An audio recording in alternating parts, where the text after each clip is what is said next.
vakar šai vējainajā, bet jaukajā dienā.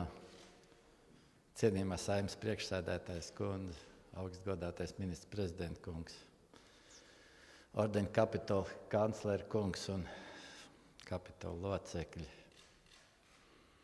valdības augstāko apbalvojumu saņēmēji, ekscelences, dāmas un kungi.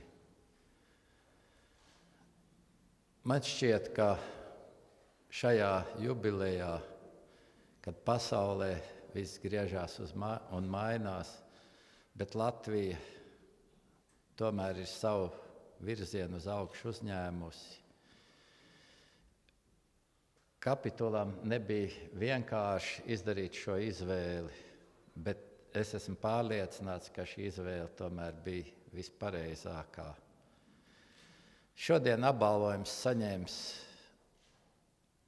no visiem Latvijas novadiem ļoti dažādu profesiju un specialitāšu cilvēki.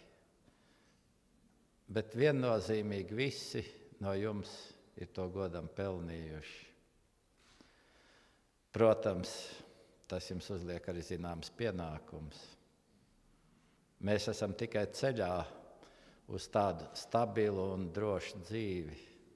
Jūs esat tas balsts, kas katrs savā vietā tomēr tiek aicināts pielikt arī roku turpmāk.